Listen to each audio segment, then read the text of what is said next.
Hello students, now we are going to study the factors affecting the rate of reaction. कौन कौन से factor हैं जो rate of reaction को affect करते हैं। So first one is concentration of reactant. According to the law of mass action, rate of reaction is directly proportional to the concentration of reactant. Means जो reactant convert हो रहा है product में, suppose इसकी concentration high है, it means rate of reaction भी fast होगी। Suppose इसकी कंसंट्रेशन लो है तो रेट ऑफ रिएक्शन भी क्या होगी, लो होगी।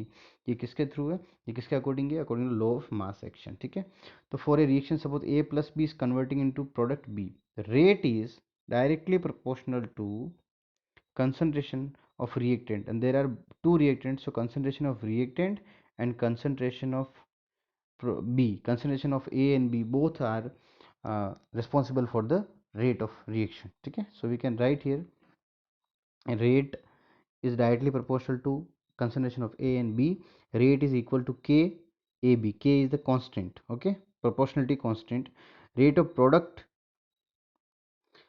सपोज दूसरी रिएक्शन आपका A plus two B converting into product. ठीक है, ए प्लस टू बी है तो यहाँ पर हम क्या लिखेंगे, rate is directly proportional to A, और जो मोल्स हैं बी के उसकी पावर हो जाएंगे, तो बी स्क्वायर है ना, बी हैज़ टू मोल्स, तो रेट इज इक्वल टू के ए बी स्क्वायर। ओके, तो first thing is directly the concentration of reactant is directly proportional, sorry, the rate of reaction is directly proportional to concentration of the reactant. So we can say the rate of reaction is directly proportional to concentration of reactant. I think you all able to understand this point, and this thing is clear to you. Now the next is nature of reactant and products. कैसे nature क्या क्या समझना चाहिए हमको। तो rate of reaction depends upon the nature of the bond. Suppose phase है solid liquid gas, सो solid के लिए लो होगी, लिक्विड के लिए मीडियम होगी, गैस के लिए हाईएस्ट होगी। Homogeneous has greater than the heterogeneous phase, and stability of chemical stability is inversely proportional to rate of reaction. Gas phase homogeneous chemical reaction fastest, जैसे हम चेक करते हैं यहाँ पर NO प्लस ओ टू, तो NO2 बन गई, ये फास्ट हो गई। CO plus O two, CO2 हो गई, ये स्लो हो गई। ठीक है, तो ये सारे फैक्टर्स थे जिस पर डिपेंड कर रही थी। तो अलग अलग स्टेप में रिएक्शंस होती है, कोई स्टेप्स फास्ट होती है, कोई स्लो होती है, तो डिपेंड किस पे करती है, फेज क्या है, स्टेबिलिटी क्या है। ठीक है ना, वो होमोजीनस है या हेट्रोजीनस है। So now effects of temperature, तो simple है, when the temperature rises rate of reaction increases, clear, and the rate of reaction increases 2 to 3 times with the 10 degree. Suppose एक रिएक्शन हो रही है आपकी 20 डिग्री सेंटीग्रेड पे, और सपोज आपने उसको कन्वर्ट कर दिया 30 डिग्री सेंटीग्रेड टेम्परेचर रेज कर दिया, that time the rate of reaction में 2 to 3 टाइम्स इंक्रीज हो जाएगी, है ना। Effect of catalyst, catalyst means the substances who can alter the rate of reaction, who can increase the rate of reaction, or who can decrease the rate of reaction. So catalysts provide the alternate path in which lesser activation energy is required. Activation energy क्या होती है actual में, product को reactant में convert होने से पहले, है ना, सॉरी रिएक्टेंट को प्रोडक्ट में कन्वर्ट होने से पहले, सपोज ये आपका रिएक्टेंट है, इसको प्रोडक्ट में कन्वर्ट होना है, इसके पहले एक स्टेज आएगा एक्टिवेटेड कॉम्प्लेक्स, एक्टिवेटेड कॉम्प्लेक्स, और एक्टिवेटेड कॉम्प्लेक्स में कन्वर्ट होने के लिए इसको एक पर्टिकुलर एक्टिवेशन एनर्जी की रिक्वायरमेंट होती है। उतना एनर्जी उसके पास होगा तभी वो एक्टिवेटेड कॉम्प्लेक्स में कन्वर्ट होगा, देन प्रोडक्ट में कन्वर्ट होगा। तो सपोज हम एक्टिवेशन एनर्जी की वैल्यू को सपोज डिक्रीज कर दें, so R is going faster to convert into activated complex, or we can say R can easily convert into activated complex, the rate of formation of product increases. Means किसी reaction के लिए activation energy जितना less होगा reaction उतने fast होगी। So the catalyst generally used that way, the reaction in which the rate of reaction increases, the catalyst decrease the activation energy of the reaction. हमारे यहाँ पर एक ग्राफ है, suppose we can understand by this graph. तो suppose ये energy है और ये पाथ ऑफ रिएक्शन है, तो ये आपके पास रिएक्टेंट था, सपोज उसकी एनर्जी ये है, ठीक है, और एक्टिवेशन एनर्जी कितना, इतना है। इट मीन्स इस रिएक्टेंट को प्रोडक्ट में कन्वर्ट करने के लिए पहले इतना एनर्जी एक्वायर करना है, then it can convert into the product. ये जो है फर्स्ट ए जो आपका है, that is without the catalyst हमने इस रिएक्शन को किया है। Suppose when we are going to this reaction, do this reaction with the help of the catalyst, the activation energy is decreases, तो इस टाइम रिएक्टेंट को सिर्फ इतना सा एनर्जी एक्वायर करना पड़ा है, it convert into the product.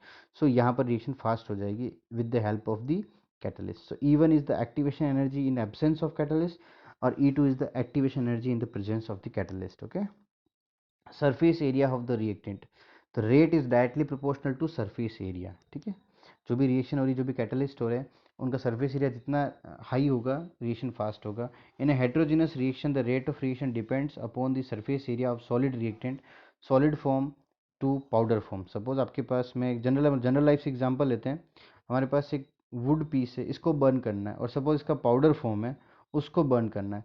बताओ कौन पहले बर्न होगा? It can burn easily and faster because का surface area as compare to this high, तो इसका रिएक्शन फास्ट होगा। सो नाउ आपको पूछ ले सॉलिड फॉर्म और पाउडर फॉर्म, है ना, विच इज मोर रिएक्टिव? तो powder form is more reactive because powder form का सरफेस एरिया हाई है। Nature of the medium, next one is the nature of the medium. In the polar solvent the reaction is faster because in polar solvent reactants quickly एक second ना, quickly ionize and the ionic reactions are fast, ठीक है, ये तो simple है। उसके बाद effect of radiation, तो some reactions are slow in the absence of radiation but the rate of reaction, कोई रिएक्शन है, सपोज यहाँ पर एक रिएक्शन है H2 + Cl2 converting into 2HCl, और ये रिएक्शन है बेटा आपकी स्लो है ना। सपोज मैं इसमें रेडिएशन, यहाँ पर हम इसको रेडिएशन देते हैं, that time H2 + Cl2 suppose हम इसको रेडिएशन प्रोवाइड करा रहे हैं और it is converting into 2HCl, this reaction is very fast. So किसका इफेक्ट था? ये रेडिएशन का इफेक्ट था। So radiation can also alter the rate of reaction. Now the next topic is order of reaction, ठीक है। तो order क्या होता है? Order of reaction means zero order reaction, first reaction कुछ टाइप की होती है like zero order reaction, first order reaction, second order reaction, third order reaction. तो ये ऑर्डर है क्या एक्चुअल में, इसको समझना है। तो order of the reaction, the sum of the power of the concentration of the reactants in the rate law expression is called the order of the chemical reaction. कैसे? सपोज आपके सामने रेट लो लिखा मैंने, it is a rate law, rate is equal to K concentration of A and concentration of B, ठीक है। यहाँ पर लिखा हुआ अल्फा, यहाँ सॉरी यहाँ लिखा हुआ एक्स, यहाँ लिखा हुआ Y. So what is the order of reaction? Order is the sum of the power of the concentration of the reactants. A जो है उसकी पावर कितनी? एक्स प्लस वाई, बी का पावर, तो it is the order of reaction, ठीक है। So it is the sum of the power. So overall the rate of reaction is X plus Y. Order of reaction में भी क्या क्या हो सकती है? Zero order, one order, two order, three order, ठीक है। तो यहाँ पर हम कुछ एग्जांपल देख लेते हैं, सपोज बहुत इजी रहेगा आपके लिए समझना है इसको। तो थर्मल डीकम्पोजिशन ऑफ N2O5, मतलब N2O5 को हम हीट कर रहे हैं तो ये कन्वर्ट हो रहा है, सपोज पहले N2O3 में, देन O2 बना रहा है, फिर N2O3 जो है वो NO में कन्वर्ट हो रहा है, देन NO जो है वो NO2 में कन्वर्ट हो रहा है। तो रेट किस पर डिपेंड करेगा? रेट डिपेंड करेगा, देखो slow step, fast step, fast step. So rate always depend on the slow step, slowest step. तो यहाँ सबसे स्लो स्टेप कौन सी है? उसका रिएक्टेंट कौन? N2O5। So we can write rate is equal to K N2O5। Okay, ये क्यों choose किया? आपको चूज करना है फ्रॉम स्लोएस्ट स्टेप्स, है ना, उसी पे तो रेट डिपेंड करेगा, और बाकी तो फास्ट हो गया। सो यहाँ पर चेक करो इसकी पावर कितनी है, इसकी पावर कितनी? 1, तो ये फर्स्ट ऑर्डर रिएक्शन है, ठीक है। यहाँ पर चेक करते हैं H2 + Br2, 2HBr बन रहा है, तो यहाँ पर लिखेंगे rate is equal to H2 + Br2, और Br2 कैसे आता है? इसकी पावर होती है हाफ, तो 1 + हाफ कितना हो जाएगा? 1.5। फ्रैक्शनल में भी होता है, okay, order of reaction. So it is the 1.5।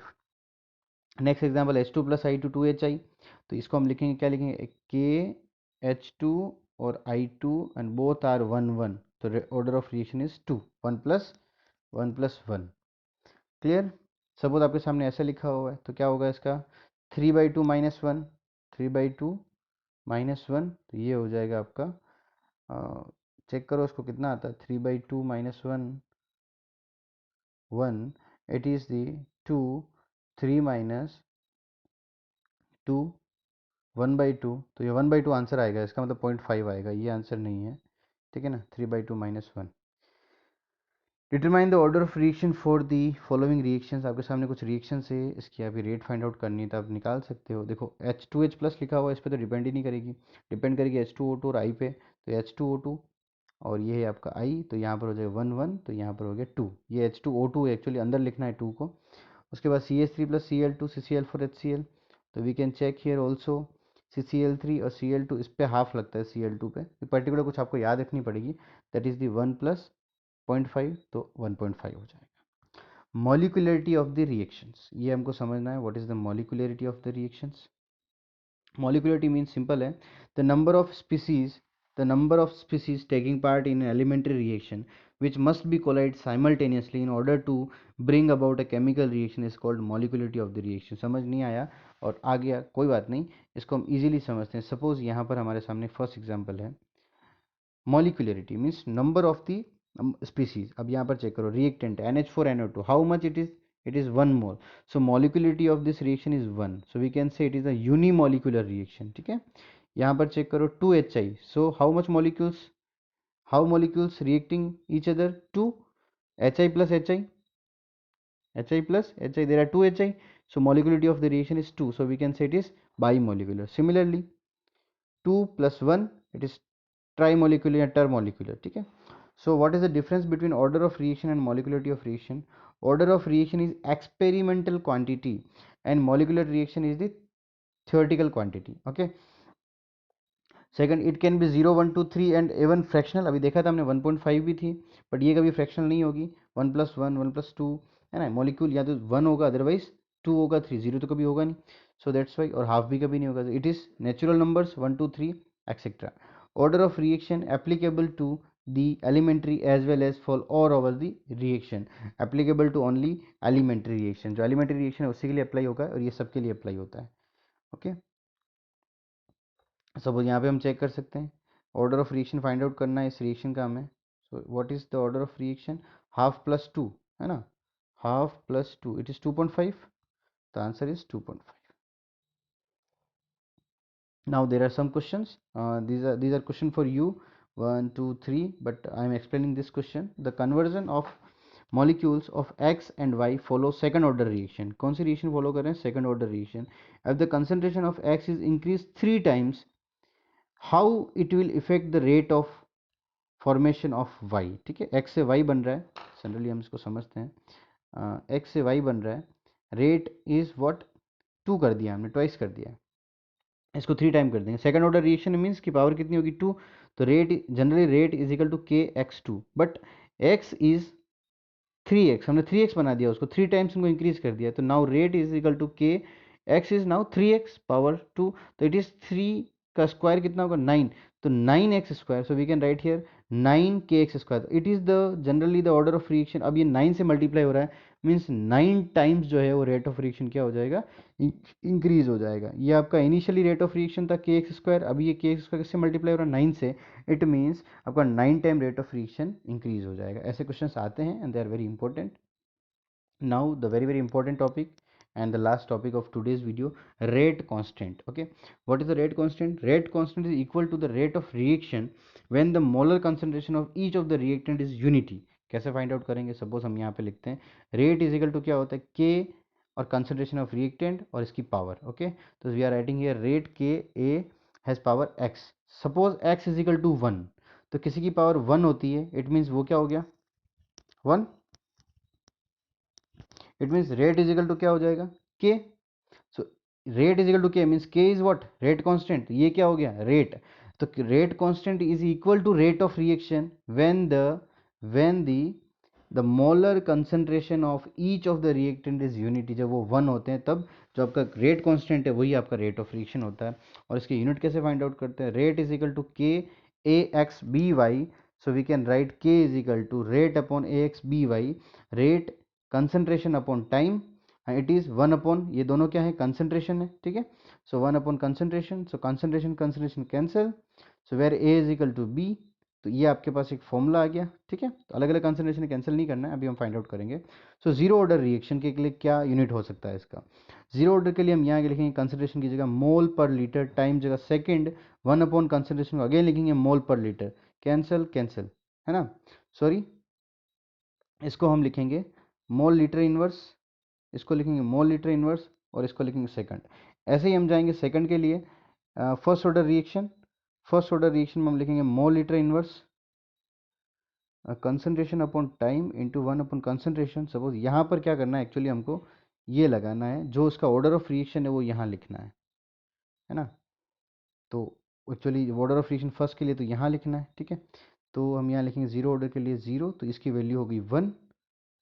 ठीक है. तो 1 है, इट मीन्स कैंसिल हो ही नहीं सकता. सो that's Y mole litre inverse और ये ऊपर जाएगा तो सेकंड इनवर्स हो गया. इसके लिए 1 लिखा, तो 1 मीन्स 1, इसकी पावर 0 है ना, इसलिए वैल्यू नहीं रही. यहाँ पर 1 है तो ये वन कैंसिल हो गया, सो सेकंड इन्वर्स ऊपर चला जाएगा, ठीक है। और सेकंड ऑर्डर रिएक्शन के लिए यहाँ पर 2 लिख दिया, सो 1 1 कैंसिल हो गया और एक बच जाएगा, सिंपल सा। यहाँ पर आप देख सकते हो mole litre inverse upon second into 1 upon mole litre inverse, और यहाँ पर ट्वाइस कर दिया हमने स्क्वायर, तो ये और ये कैंसिल, बचेगा कि ये पूरा ऊपर जाएगा, है ना। तो हम इसको लिख सकते हैं mole inverse litre, litre already inverse था, ऊपर जाएगा लीटर और second inverse. So these are the rate constant, unit for rate constant of the zero order, first order and second order reactions. I hope it is very useful to you और आप सबको समझ भी आया होगा। Okay, all the best to all of you.